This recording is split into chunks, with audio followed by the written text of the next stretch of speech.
Congress party का सिकुड़ता हुआ ग्राफ क्या कहता है जिग्नेश मेवाणी जी?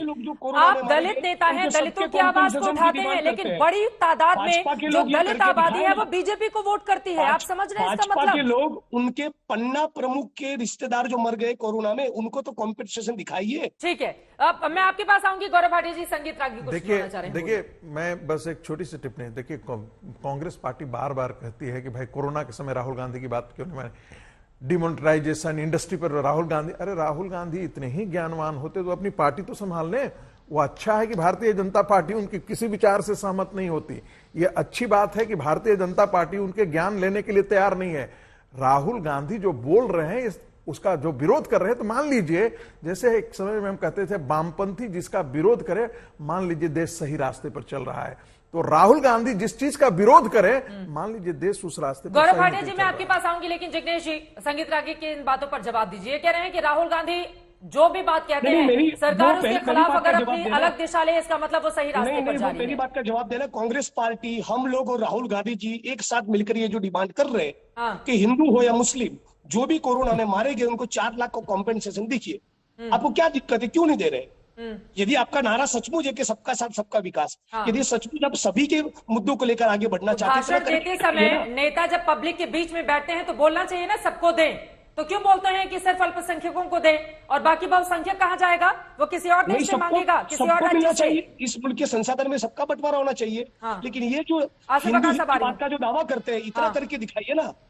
गौरव भाटिया जी, इस पर आप जवाब दे दीजिए। उसके बाद असीम वकार साहब, मैं आ रही हूँ आपके पास। थोड़ा नेटवर्क की भी दिक्कत आ रही है असीम वकार साहब। गौरव भाटिया जी, वो कह रहे हैं कि बार बार राहुल गांधी अहम मुद्दों को उठाते हैं लेकिन सरकार ध्यान नहीं देती है। उनकी बातों पर टिप्पणी आपकी। आपके नेताओं के लिए जो लोग पन्ना प्रमुख बनकर काम कर रहे हैं, वो हिंदू लोग जिनके रिश्तेदार कोरोना में मारे गए, दीजिए उनको। अच्छा नहीं लगता। मैं आपसे गुजारिश कर रहा हूँ, आप जिसको भी बुलाएं, कम से कम उसमें इतनी विनम्रता हो कि वो सबकी बात सुने। ऐसा लगता है इन लोगों को वर्बल डायरिया है, ये अपनी बारी में भी बोलते हैं और हमसे प्रश्न वो नहीं बोलेंगे। बोलिए गौरव भाटिया जी। इतने कंफ्यूज क्यों हैं आप? शांत हो जाइए प्लीज प्लीज प्लीज, बोलिए। हाँ, धन्यवाद। हाँ, देखिए, राहुल गांधी क्या मुद्दे उठाएंगे? अभी तक तो वो खुद अपनी निद्रा से नहीं उठे हैं। उनको तो ये भी नहीं पता है कि पार्लियामेंट में क्या बोलना है। गरीबों की बात कर डाली इन्होंने। जवाहरलाल नेहरू ने कहा गरीबी हटाओ, इंदिरा गांधी ने कहा गरीबी हटाओ, राजीव गांधी ने कहा गरीबी हटाओ, सोनिया गांधी ने कहा गरीबी हटाओ। जनता ने इनको ही हटा दिया क्योंकि जानते थे कि ये छल कपटी हैं, ये भ्रष्टाचारी हैं, ये कुछ नहीं करेंगे। गुजरात की बात कर लेते हैं। ये लोग क्या जो अनुसूचित जनजाति है उनके लोगों का भला करेंगे। द्रौपदी मुर्मू जी देश की राष्ट्रपति बनी है, हर के लिए गर्व की बात है, लेकिन इन्होंने तो उनका भी विरोध किया। ये क्या बात करेंगे एसटी कम्युनिटी की? आप बताइए, क्या यहाँ मांग करेंगे? जी जवाब प्लीज, बीच में मत बोलिए। उनकी बात पूरी हो जाए फिर आपसे बात पूछिएगा जगनीश जी। ठीक है, बोलिए गौरव भाटिया जी। अच्छा नहीं लगता। हाँ, देखिए, इनके दोहरे मापदंड ये हैं, ये कहीं सरकार बनाते हैं ना तो जनता इनको लात मार के भगा देती है, दोबारा नहीं आते हैं। 5 विधानसभा चुनाव हुए, पंजाब में ये हार गए, भाजपा 4 जगह सरकार थी, चारों जगह आई। गुजरात में 6 बार भारतीय जनता पार्टी की सरकार बनी है। अभी प्रेसिडेंट के इलेक्शन में 10 एमएलओ ने क्रॉस वोटिंग करी। आपको मालूम है क्यों? क्योंकि कांग्रेस पार्टी की हालत इस वक्त ऐसी है कि खुद नहीं पता कि किस दिशा में जहाज जा रहा है, और ये टाइटैनिक बनेगा भारतीय राजनीति का, इसको डूबना ही है। मेरे सवाल का आपके पास जवाब मैं नहीं। आपके सवाल का जवाब देता हूं। सवाल का जवाब मिस्टर मेवानी, आप पहले सुनिए, दे रहा हूं। जो हिंदू है मैं दे रहा हूं, आप सुनिए। आप चरित्र देखिए, और जिनके रिश्तेदार सुनिए मिस्टर मेवानी, उनको कॉम्पेंसेशन क्यों नहीं दे रहे? मित्रा जी, अरे उनकी पार्टी का क्यों ख्याल रख रहे हैं जिग्नेश मेवानी जी? वो रख लेंगे ना, पहले आप अपनी पार्टी देखिए। बड़े बड़े नेता छोड़कर चुनाव के ठीक पहले बीजेपी ज्वाइन कर लेते हैं, तो आप लोगों को खुद के भीतर झांकने की जरूरत है या फिर नहीं है? एक बार उनका जवाब सुने तो फिर मैं लौट रही हूँ आपके पास। नहीं गए, ठीक है। लाशें जब गंगा में तैर रही थी तब तो आप देखने नहीं गए। की जनता, हिंदू या मुसलमान, ठीक है, एक बार उनकी बात पूरी हो जाए फिर मैं लौट रही हूँ आपके पास। यही तो बात है ना, अगर इतने बड़े बड़े मुद्दे हैं उसके बावजूद क्यों नहीं कांग्रेस पार्टी को चुन रही है जनता? पहले गौरव भाटिया जी की बात हो जाए, उसके बाद लौट रही हूँ। असीम वकार साहब, मैं आ रही हूँ आपके पास। गौरव भाटिया जी अपनी बात पूरी करें। देखिए चित्रा जी, आज का जो मुद्दा था, किस तरह से ये तुष्टीकरण करते हैं, तीस्ता शीतलवत को सल्यूट करते हैं, उस पर कोई उत्तर नहीं दिया। इधर उधर भाग रहे हैं गोल पोस्ट के साथ। खुलकर कहा, इन्होंने कोविड की बात स्वीकार करता हूं। मैं तो ये कहूंगा कि भारतीय जनता पार्टी के प्लीज चुप हो जाइए, आप चुप हो जाइए, समझे? बीच में मत बोलिए। चित्रा जी, इनको शांत कराइए, बदतमीजी कर रहे हैं, इसको बदतमीजी कहते हैं। प्लीज शांत कराइए, ठीक है, आराम से बात रखेंगे, पूरा देश देख रहा है। प्लीज थोड़ा सा, मतलब आप लोग बड़े हैं, प्लीज उसका परिचय दें थोड़ी सी गंभीरता का। जल्दी से गौरव भाटिया जी अपनी बात पूरी कर लें, बाकी लोग भी इंतजार कर रहे हैं। धन्यवाद। देखिए, मैं केवल एक बात कहना चाहता हूं कि ये लोग हमेशा से सांप्रदायिक राजनीति करते हैं और अब सांप्रदायिक राजनीति का जमाना लग चुका है। विकास की राजनीति होगी और ये कोविड की बात करते हैं। सोनिया गांधी, राहुल गांधी ने कहा कि वैक्सीन मत लगाना, ये खतरनाक है। 200 करोड़ वैक्सीन की डोजेस लगा दी नरेंद्र मोदी जी हैं तो मुमकिन है। और तुम लोग क्या बोलोगे? तुम लोग तो कोविड को मोविड बुलाते थे और असली वायरस जो है भारतीय राजनीति में वो राहुल गांधी है जो सुनिए मेरी बात सुनिए। आपने कहा ना कि भारतीय जनता पार्टी के 15 प्रमुख हैं, उनके साथ क्यों नहीं खड़े हैं? मैं आपको बता दूं, ये देश हमारा परिवार है, 140 करोड़ भारतीय हमारा परिवार है और हमारी सरकार बीच में मत बोलिए।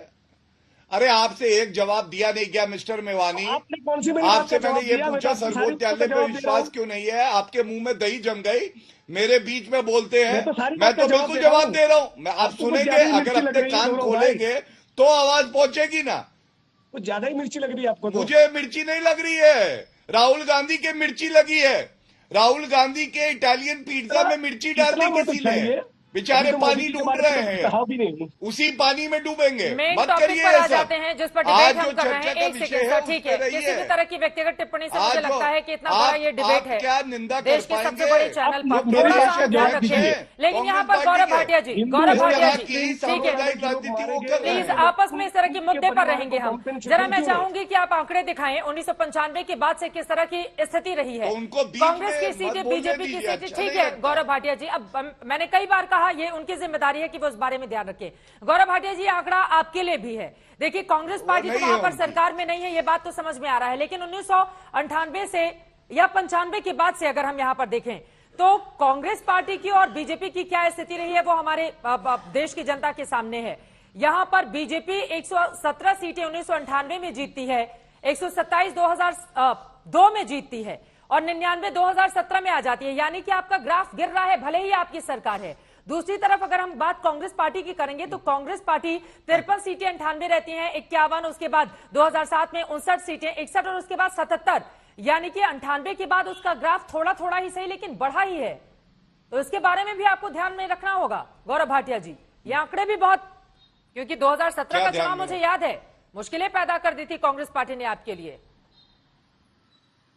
जो काले पोता गया है कहा जा रहा है, यही चिंता तो नहीं है हिंदू संगठनों का वहां पर?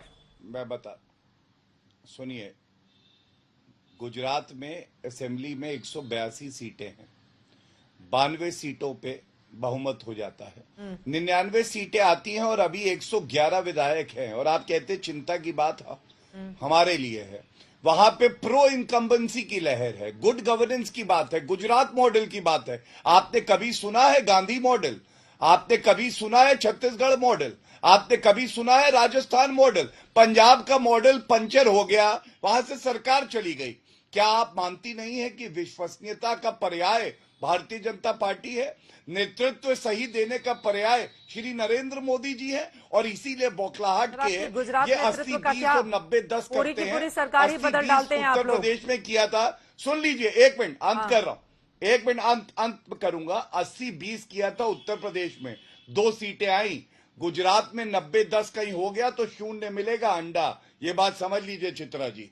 हम लोग विकास के मुद्दे पे चुनाव लड़ेंगे, सुशासन के मुद्दे पे लगेंगे। पिछली बार तो आपने जनेऊ पहन लिया था और बता दिया था जनेऊधारी ब्राह्मण है, तो बीजेपी कहती है उसी वजह से थोड़ी सी सीटें 77 आ गई थी। लेकिन इस बार आप लोगों का जो हाल है, और एक और सवाल जिग्नेश मेवानी जी, कई ऐसे चुनाव हैं खासतौर से गुजरात को लेकर ऐसा लगता है कि कांग्रेस पार्टी अपने ही पैर पर कुल्हाड़ी मारती। मैं फौरन लौट रही हूं, क्योंकि 2007 मौत का सौदागर, कितना ज्यादा इस बयान की चर्चा हुई थी और उसके बाद का रिजल्ट क्या रहा था वो देश के सामने है, आंकड़ा हम दे रहे हैं। 2017 में पिछले ही चुनाव में मणिशंकर अय्यर ने प्रधानमंत्री मोदी को नीच आदमी कह दिया था और उसके बाद हर जितनी भी पब्लिक रैलियां हुई थी उसमें प्रधानमंत्री नरेंद्र मोदी ने इस मुद्दे को खूब उठाया था और जिसके बाद आप लोग चुनाव में बिल्कुल क्लोज फाइट में थे, लेकिन आपका क्या हश्र हो जाता है। तो बीजेपी की सीटें जरूर कम हुई हैं, लेकिन सरकार तो उसी की बनी हुई है लगातार। मैं आ रही हूं रागी साहब। फिर भी 100 में से 45% बच्चे आज भी कुपोषित है। 48,000 किलोमीटर लंबी नर्मदा के कैनालों का नेटवर्क नहीं ही बन रहा। गुजरात के 90% जिलों में, तहसीलों में MRI और CT स्कैन के मशीन नहीं है। गुजरात के सारे जाति और धर्म की जनता ऑक्सीजन की बूंद के लिए जब तरस रही थी तब भाजपा का कोई कार्यकर्ता नहीं दिख रहा था, तब कोई पन्ना प्रमुख नहीं दिख रहा था। हर चौथे दिन दलितों के ऊपर उनके आत्मसम्मान के साथ खिलवाड़ होती है, उनकी हत्या होती है, बहनों के ऊपर बलात्कार होते हैं। मुद्रा के पोर्ट पर 1,75,000 करोड़ का ड्रग्स पकड़ा गया। इस पे क्या कहना है भाजपा का? ये उनका गुजरात मॉडल। बारिश 1 घंटा नहीं हुई, सूरत में, बड़ौदा में, राजकोट में, अहमदाबाद में, सारी जगहों पे सारी सड़कें खराब हो गई। बावजूद आपके नेता आपको छोड़ के क्यों जा रहे हैं? भारतीय जनता पार्टी में ये भी बड़ा सवाल है ना। हार्दिक पटेल जैसा बड़ा नेता, आपने जब कांग्रेस पार्टी ज्वाइन करने के लिए राजधानी दिल्ली में दस्तक दी थी, आपके बगल में ही बैठे हुए थे, थोड़े दिन के बाद वो बीजेपी में चले जाते हैं। ये स्थिति कैसी है? गौरव भाटिया जी, मैं लौटूंगी संगीता जी की। एक सेकंड, आसिफ बकार साहब बहुत देर से देखिए चित्रा जी, जो पिछला चुनाव था विधानसभा चुनाव, वो एक आंदोलन साथ साथ चल रहा था, पटेलों का आंदोलन था। हार्दिक पटेल बड़े नेता के तौर पर उभरे थे, वो एक स्थिति अलग थी। वो सारे अब छोड़ छाड़ करके कांग्रेस पार्टी भाग गए। तीस्ता सीताड़वाड़ का मुद्दा फिर से हिंदुओं में 2002 का वो मंजर याद दिलाएगा कि किस प्रकार से कांग्रेस। मैं फायदा और घाटे की बात नहीं कर रहा, किसको चुनावी घाटा तो बयान फायदे और नुकसान के तहत ही दिए जाते हैं ना? ये जनता को आकलन करने दीजिए, लेकिन हिंदुओं के मन में वो जरूर बात आएगी कि यही कांग्रेस पार्टी है जो हिंदुओं की हत्या, जो उसको पूरा ट्रेन जला देने के बावजूद भी उन्हीं लोगों के साथ खड़ी थी। ठीक है, जो हिंदुओं का विरोध। आसिफ बकार साहब, आपके पास आते हुए, यहाँ पर अलग अलग पार्टियों को आप सुन रहे हैं, क्या है आपकी पार्टी का एजेंडा और क्या देख रहे हैं? वो तो अल्पसंख्यकों का पहला अधिकार बता रहे हैं, आप किसका अधिकार बताएंगे? नहीं, ये तो देखिए कांग्रेस के दांत दिखाने की और खाने की और। मैं जिग्नेश मेवानी साहब बैठे हुए हैं। 10 साल केंद्र में कांग्रेस की सरकार रही, 2004 से 2014 तक जी। और जिस मुद्दे को आप प्राथमिकता से उठा रहे हैं, गुजरात का दंगा, नरसंहार हुआ गुजरात में, क्या कांग्रेस ने किया? कौन सी ठोस कार्रवाई कांग्रेस की? कितने कांग्रेस की वजह से जेल गए, कितने कांग्रेस की वजह से सजा मिली और कितना अधिकार आपने दिया है, ये मुसलमान बेहतर जानते हैं। आप मुसलमानों को लुभाइए मत। मुसलमानों की बात आप करते जबान से हैं, लेकिन दिल में आप मुसलमानों के लिए छुरी लिए बैठे हैं। उसका नतीजा है कि आप भारत जो मुसलमानों के साथ हो रहा है, उसकी बुनियाद आपने डाली है। उसकी बुनियाद जो मुसलमानों के साथ आज भारत में हो रहा है, इसकी बुनियाद कांग्रेस ही ने डाली है। भारतीय जनता पार्टी, उसको तो मौका चाहिए मुसलमानों से नफरत फैलाने का, मुसलमानों के नाम पर राजनीति करने का। ठीक है, 10 सेकंड जिग्नेश मेवानी जी, जल्दी से क्लोजिंग कमेंट अब आपका। दंगा हो, फर्जी मुठभेड़ हो, आदिवासी, महिला, दलित किसी का भी उत्पीड़न हो, हम डंके की चोट पे गुजरात में लड़े हैं, विपक्ष की भूमिका अदा की है और आने वाले दिनों में भी करेंगे। दोबारा कहना चाहता हूँ, आप कह रहे हैं विपक्ष की भूमिका आगे आने वाले दिनों में भी निभाते रहेंगे। वनवासी क्षेत्रों चुनाव के ठीक पहले आप इस तरह का बयान दे रहे हैं, तो चुनाव में पूरी ताकत से कैसे जाएंगे आप? हम सबको साथ में लेकर चलेंगे। हम भारत के संविधान में मानते हैं, हम सबको साथ में लेकर चलेंगे और पर दोहराना चाहूंगा, संसाधनों में सबका अधिकार होगा। राष्ट्रपति चुनाव में एक आदिवासी महिला के साथ तो खड़ी हो जाती कांग्रेस पार्टी।